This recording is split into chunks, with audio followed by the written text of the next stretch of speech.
everyone. Quick question. Have you ever shared something painful with a friend only to hear everything happens for a reason, or just think positive thoughts? If you felt more frustrated than comforted, you weren't being dramatic. You might have just experienced something called spiritual bypassing. And today, we're diving deep into why this love and light only mentality might actually be holding you back from real healing and growth. I'm Celine Ray, and on this channel, we explore the intersection of spirituality, psychology, and real-world living. Today's topic hits close to home for millions of Americans who've embraced spiritual practices, but might unknowingly be using them to avoid the messy, uncomfortable parts of being human. Before we start, hit that subscribe button if you're ready to explore spirituality beyond the Instagram quotes, because real growth isn't always pretty, but it's always worth it. So, what exactly is spiritual bypassing? The term was coined by psychologist John Welwood in the 1980s, and it describes using spiritual ideas, practices, or beliefs to avoid dealing with painful feelings, unresolved psychological issues, or developmental tasks. Think of it like this. Imagine you have a splinter in your finger. Instead of removing it properly, you just put a beautiful bandage over it and say, I'm focusing on love and light. The splinter is still there, it's still infected, but now you've covered it up with something that looks spiritual and positive. Here's what spiritual bypassing looks like in everyday American life. The toxic positivity version. Good vibes only, pushing away any negative emotions. You attract what you think, blaming victims for their circumstances.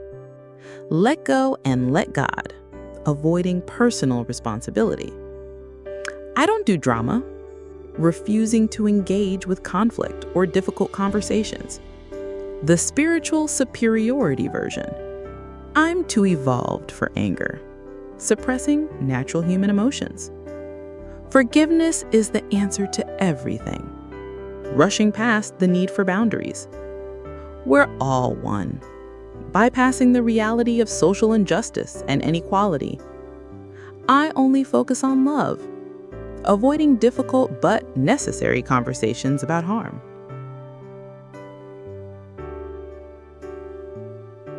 Now, why are we Americans especially prone to this?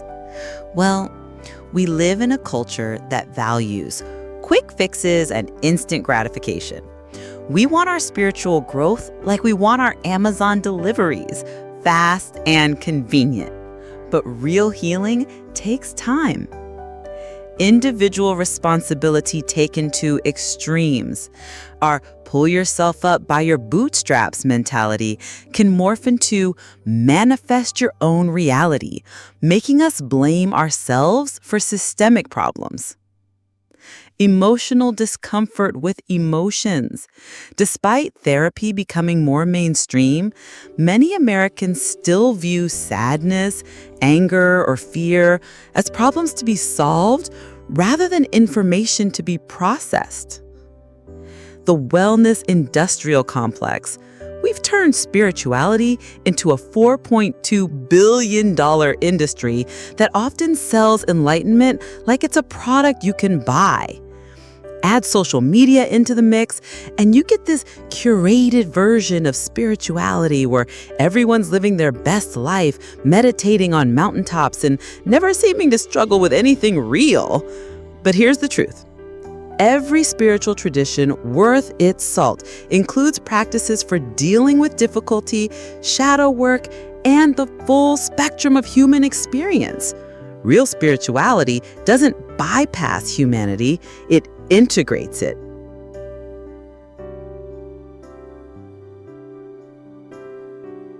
Let's talk about what this actually costs us, because it's not just some harmless positive thinking.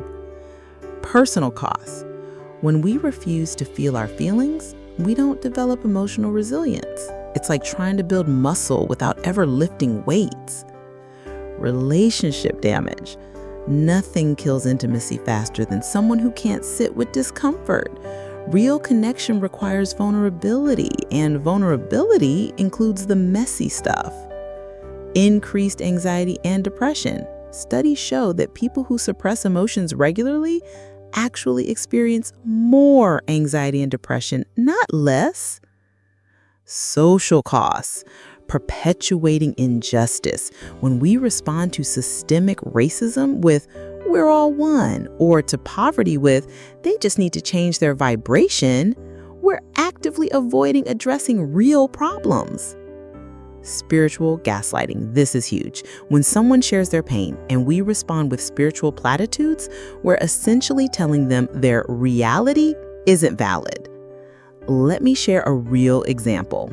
After the 2020 protests following George Floyd's death, I saw countless social media posts from spiritual influencers saying things like, "Hatred never ceases by hatred, only by love," completely bypassing the legitimate anger and need for systemic change. That's not wisdom.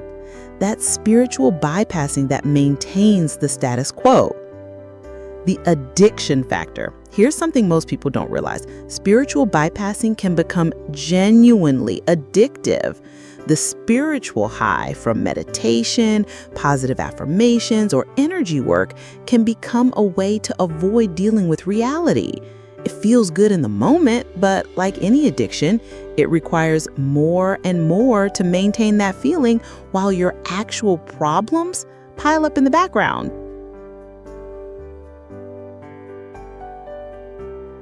So, how do you know if you're doing this?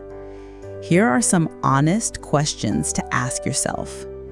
Emotional check. Do you feel guilty or unspiritual when you experience anger, sadness, or fear? Do you rush to get over difficult emotions rather than understanding them? Do you find yourself saying, "I should be more grateful" when you're struggling? Relationship check. Do people stop sharing their problems with you? Do you find yourself giving advice instead of just listening? Do you avoid friends who are going through difficult times because their energy is too heavy? And reality check. Are there practical problems in your life you're ignoring while focusing on spiritual practices? Do you blame yourself for everything that goes wrong, believing you attracted it? Do you avoid news, politics, or social issues because they're too negative? If you answered yes to several of these, you're not a bad person. You're human. And awareness is the first step toward change.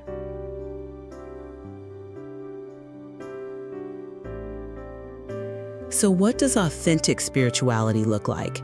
How do we avoid the bypassing trap while still growing spiritually? Real spirituality isn't about choosing love or anger. It's about having the capacity for both. You can be grateful for your life and acknowledge that you're struggling. You can believe in positive thinking and recognize systemic injustice. 1. Embrace the both and approach. Real spirituality isn't about choosing love or anger. It's about having the capacity for both. You can be grateful for your life and acknowledge that you're struggling. You can believe in positive thinking and recognize systemic injustice. 2. Practice spiritual integration, not spiritual bypassing. Integration means bringing your spiritual insights into your whole life, including the difficult parts. It's not about transcending your humanity. It's about bringing consciousness to it. For example, instead of "I don't do anger," try "I'm learning to feel anger without being consumed by it." Instead of "everything happens for a reason," try "I'm finding meaning in my experience while acknowledging that some things are just difficult." 3. Develop emotional literacy. Start naming your emotions specifically. Instead of "I feel bad," try "I feel disappointed and a little scared." The more precisely you can identify what you're feeling, the better you can respond to it appropriately. 4. Practice conscious complaining. Yes, you heard that right. Sometimes you need to complain, but do it consciously. Set a timer for 10 minutes and vent to a trusted friend, then spend 10 minutes problem solving. This honors both your need to be heard and your desire to move forward. 5. Embrace your shadow. Every person has aspects of themselves they'd rather not acknowledge: jealousy, pettiness, fear. Real spiritual work includes getting to know these parts of yourself with compassion, not pretending they don't exist. 6. Stay grounded in service. Authentic spirituality always includes service to others and to the world. If your spiritual practice makes you more self-absorbed rather than more connected to others, it might be time to reassess. Let's get practical. Here are some tools you can use starting today. The RAIN technique, developed by meditation teacher Tara Brach. Recognize what's happening emotionally. Allow the experience to be there. Investigate with kindness. What does this feeling need? Natural awareness. Rest in spacious awareness that can hold it all. The sacred pause. Before offering spiritual advice to someone in pain, pause and ask, what does this person need right now? Wisdom or witnessing? Most of the time, they need you to witness their experience, not fix it. The reality check question. When you catch yourself in potential bypassing, ask, am I using this spiritual concept to avoid something difficult or to bring more consciousness to it? The integration practice. For every hour you spend in spiritual practice, meditation, yoga, prayer, spend some time on practical life tasks or social engagement. Spirituality should make you more effective in the world, not less.